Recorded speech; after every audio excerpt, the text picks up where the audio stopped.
Hola a todos, bienvenidos a Estrategia de Inversión de nuevo.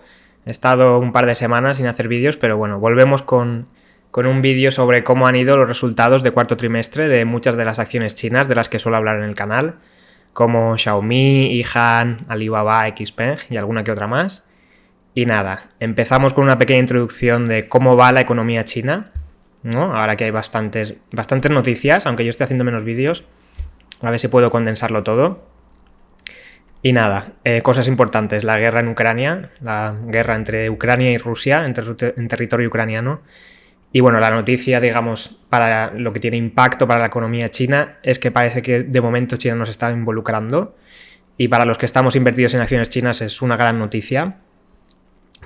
Yo, que suelo estar bastante bien informado sobre China, leo muchos periódicos sobre China, muchos foros, no esperaba que China se involucrara, pero bueno, si solo leías periódicos occidentales o medios occidentales, podía parecer que China estaba dentro de la guerra ya y enviando misiles y personal y de todo. Pero bueno, de momento China no se involucra y parece que no quiere involucrarse porque le perjudicaría enormemente, posiblemente con sanciones por parte de Occidente, y Occidente, no hay que olvidarlo, es media economía mundial, es aproximadamente el 50% de la economía mundial, así que algo que no interesa. COVID, la pandemia en China, digamos que en casi todo el mundo, o al menos el mundo más avanzado, más civilizado, más rico, se está convirtiendo en endémica, pero en China, como siguen con su política de tolerancia cero con el COVID, cada vez que sale un brote hacen medidas muy grandes, testean a toda la población, hacen confinamiento si es necesario. Y ahora están en fases de muchos, confinamiento aquí, confinamiento allá.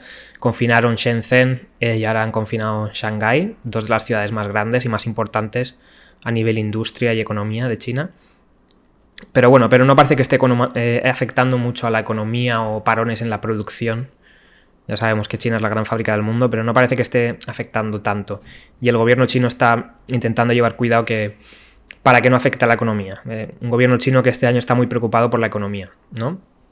Como vemos en las palabras de los ministros de economía chinos, cómo están dando apoyo verbal delante de todo el mundo, digamos, en público, para las compañías que cotizan en Estados Unidos, en general fuera de China, pero básicamente eso es Estados Unidos, ¿no?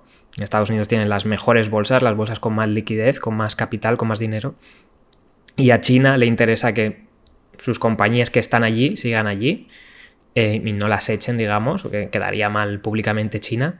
Y les interesa también que si alguna otra compañía quiere salir allí, pueda salir y pueda captar capital de Occidente, digamos, principalmente de Estados Unidos.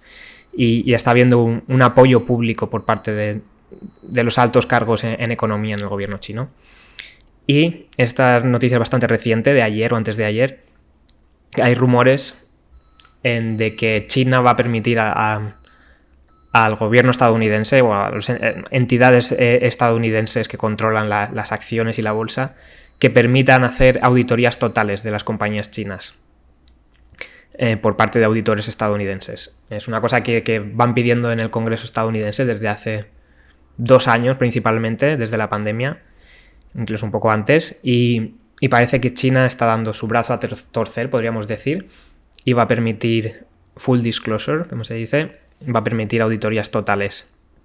Habría que verlo, pero con tanto apoyo por parte de China a sus acciones y a sus empresas que cotizan fuera de China, las posibilidades de delisting, de que echen las acciones chinas de bolsas internacionales, cada vez es más remota, ¿no? Cada vez hay menos razones para desconfiar de las acciones chinas o del apoyo del gobierno chino a las acciones.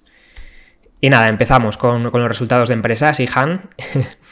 Yihan, sabéis, la posición más grande de mi portfolio, drones autónomos de pasajeros, algo bastante revolucionario, bastante futurista, y Yihan es la líder, la pionera mundial. Los resultados han sido bastante malos, un revenue muy bajo que decepciona por enésimo trimestre consecutivo, y los gastos en vez de crecer suben, pero bueno, esto tampoco es que sea especialmente malo. Lo importante es el revenue bajo, hay que empezar a vender más porque si no Yihan se puede quedar sin cash, tiene cash para un año o así. Entonces, como no empieza a vender más, puede tener problemas, bancarrota, problemas de liquidez. En 2022, o sea, ha decrecido un 69% aproximadamente en revenue respecto al año anterior, una bajada brutal, que bueno, su acción ha caído incluso más, podríamos decir, desde el pico de febrero, no desde principios de 2021. Y eso, no solo que haya caído, es que ha caído muchísimo sobre el año anterior, pero sobre todo sobre la guidance que dio la propia empresa para ese año, ¿no? Dijo que iba a hacer revenue entre los 120 y los 180 millones de yuanes y al final ha hecho 57 millones de yuanes, casi un tercio solo de lo que esperaba. Pero bueno, es un sector muy emergente, es un sector muy, muy nuevo, totalmente nuevo, entonces es muy difícil predecir. Es muy difícil predecir los revenues, la velocidad a la que va a avanzar el negocio, depende mucho de las regulaciones de los gobiernos, por no decir totalmente, depende de las regulaciones de los gobiernos.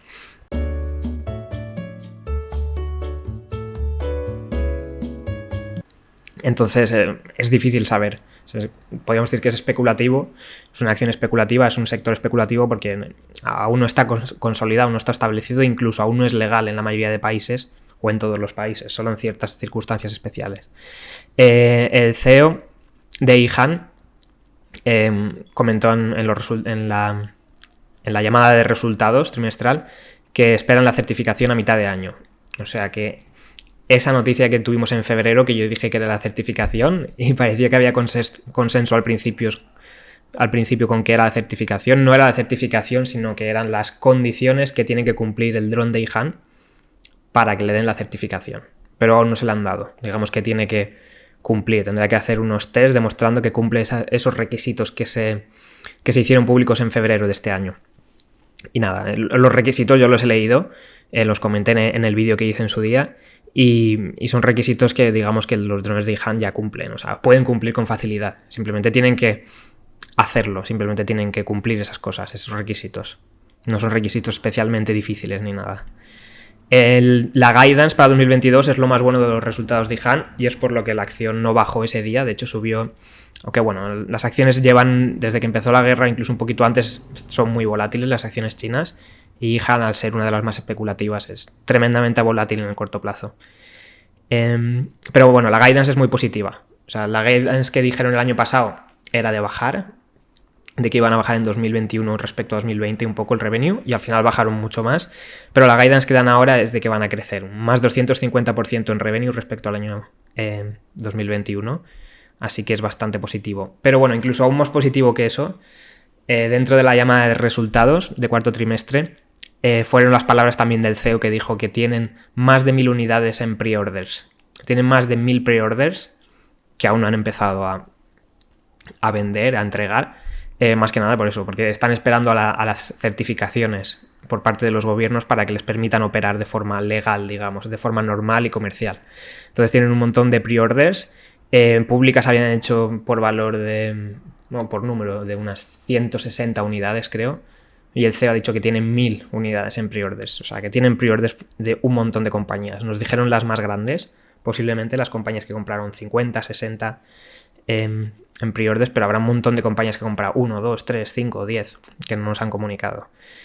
Para poner en contexto, 1000 unidades en pre-orders versus 30 ventas en 2021 de drones, de pasajeros, y 70 en 2020, o sea, una brutalidad. Y nos da pistas de que el mercado, una vez sea legal, una vez sea comercial, no sabemos cómo de grande va a ser, pero va a ser mucho más grande y va a tener crecimientos en revenue brutales que va a ser casi imposible que no se vean reflejados en subidas de las acciones.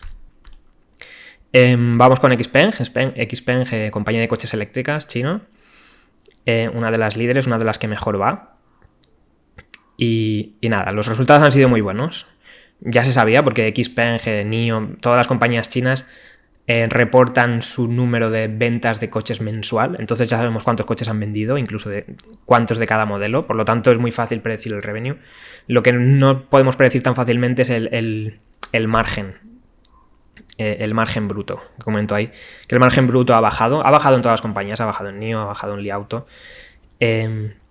porque han subido los precios de los materiales, han subido la mano de obra, ha subido la energía, han subido muchas cosas, y es un margen bruto de 12% en el cuarto trimestre respecto al 14,4% en el tercer trimestre.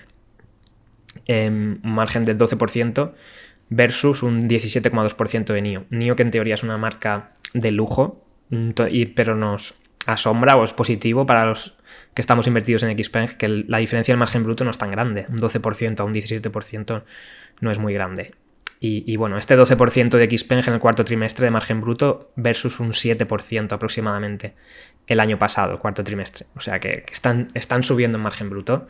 Conforme aumentan la escala, conforme venden más margen bruto tienen. Y están vendiendo mucho más. Como vemos, revenue más 200%. Triple de ventas que el mismo trimestre, que el cuarto trimestre del año anterior. Mientras que NIO, por ejemplo, solo subió un 50%. Y las expectativas para el primer trimestre de 2022 para Xpeng siguen siendo brutales, más 150%, un crecimiento brutal, mayor que el de NIO y mayor que el de Li Auto, pero bueno, especialmente mayor que el de NIO, que se está quedando flat, se está quedando parada, a esperas de lanzar su nuevo modelo, el ET7, que lo lanza en marzo. En teoría lo lanzó hace una semana o 2 semanas, y ahora empezará a vender y a escalar la producción, pero no va a ser suficiente como para corto plazo, 1, 2, 3 trimestres, compensar. Así que se va a quedar muy posiblemente por detrás de Xpeng en unidades vendidas de vehículos para siempre, en mi opinión.